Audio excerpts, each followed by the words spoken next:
रूस और यूक्रेन युद्ध इस समय महायुद्ध के मुहाने तक पहुंच चुका है क्योंकि ट्रंप की एटमी धमकी के बाद विनाशक हथियार निकल चुके हैं।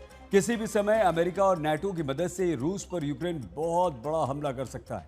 व्हाइट हाउस के हवाले से छपी एक रिपोर्ट में दावा किया गया कि ट्रंप ने यूक्रेन को रूस पर बड़े हमले की हरी झंडी दे दी है। इतना ही नहीं, रूस के एटमी सेंटर, तेल रिफाइनरीज, सैन्य ठिकानों को निशाना बनाने की भी तैयारी यूक्रेन कर चुका है।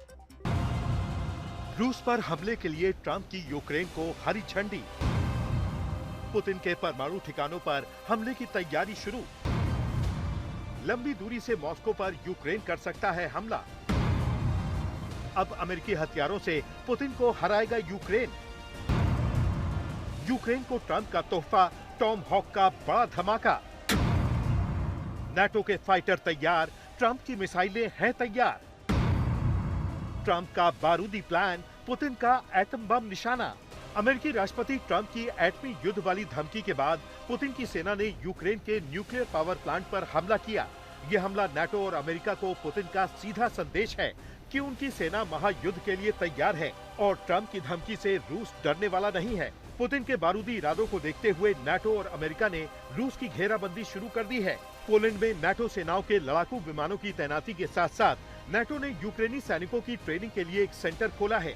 सेंटर में यूक्रेनी सैनिकों को रूस पर बड़े हमले की ट्रेनिंग दी जा रही है।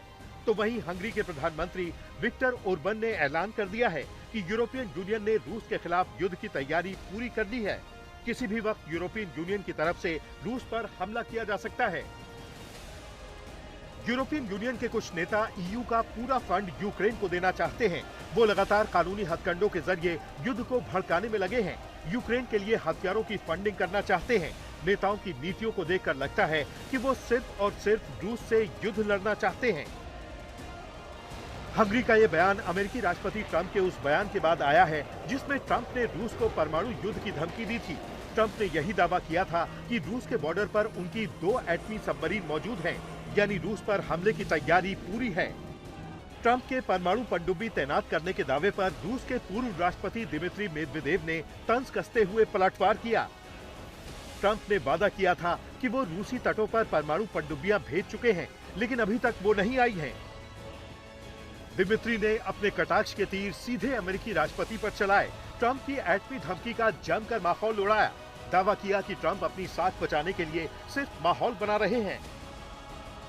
New episode of thriller series. Trump ने एक बार फिर उन परमाणु पनडुब्बियों का जिक्र किया जिन्हें उन्होंने कथित तौर पर रूसी तटों पर भेजा था और जोर देकर कहा कि वो बहुत अच्छी तरह छिपी हुई हैं। जैसा कि कहावत है कि अंधेरे कमरे में काली बिल्ली ढूंढना मुश्किल है, खासकर अगर बिल्ली वहां ना हो। ट्रंप की धमकी पर रूस की यही प्रतिक्रिया सामने आई, यानी रूस अब नाटो के बाद सीधे अमेरिका से भी टकराने को तैयार है। ट्रंप को भी पता है कि अब रूस से निपटना यूक्रेन के बूते की बात नहीं, लिहाजा पुतिन की सेना को युद्ध में हराने के लिए अमेरिका ने यूक्रेन को एक हिट लिस्ट दी है। मॉस्को हो, केजीबी का ठिकाना हो या फिर पुतिन के परमाणु ठिकाने, ट्रंप का प्लान यही है कि हथियार नाटो और अमेरिका के होंगे, इंटेलिजेंस अमेरिका का होगा और हमला यूक्रेन की सेना करेगी। रॉयटर्स की रिपोर्ट के मुताबिक पुतिन के बारूदी तेवरों को देखते हुए ट्रंप ने फैसला किया है कि अब रूस के अहम ठिकानों को निशाना बनाया जाएगा। प्लान के तहत रूस की तेल रिफाइनरी, पाइपलाइन और पावर प्लांट को टारगेट किया जाएगा। हमला कब होगा, कैसे होगा, कहां होगा, तारीख क्या होगी, ये सब अमेरिका तय करेगा। बस हिट लिस्ट को निशाना बनाने का काम यूक्रेन की सेना करेगी। यानी अमेरिका ने रूस यूक्रेन युद्ध में सीधी एंट्री का फैसला कर लिया है, क्योंकि यूक्रेन पर रूसी हमलों की रफ्तार लगातार तेज हो रही है। हर नए दिन के साथ पुतिन का बारूद यूक्रेन में नई कहानी लिख रहा है। ज़ेलेंस्की लगातार यही मांग कर रहे हैं कि पुतिन को रोकने के लिए बहुत जल्द बड़े और कड़े एक्शन की जरूरत है। रूसी युद्ध के हर दिन हमारी ऊर्जा सुविधाओं पर हमला हो रहा है, जिसमें परमाणु सुरक्षा से जुड़ी सुविधाएं भी शामिल हैं, और ये एक वैश्विक खतरा है। कमजोर और आधे अधूरे उपाय काम नहीं आएंगे, सख्त कार्रवाई जरूरी है। दरअसल नाटो और अमेरिकी हथियारों के बिना ज़ेलेंस्की की सेना रूस पर बड़ा हमला नहीं कर सकती। बीते कुछ महीनों में जर्मनी की मदद से यूक्रेन ने अपनी लंबी दूरी की मिसाइल विकसित की है, जिसका नाम फ्लेमिंगो है, लेकिन अभी ये मिसाइल शुरुआती चरण में है। ऐसे में यूक्रेन लंबी दूरी की मिसाइलों के लिए नाटो और अमेरिका पर ही निर्भर है। इस कड़ी में अमेरिका अपनी घातक टॉम हॉक मिसाइलों की खेप यूक्रेन को देने वाला है। टॉम हॉक एक क्रूज मिसाइल है जो अपने घातक और सटीक हमलों के लिए जानी जाती है।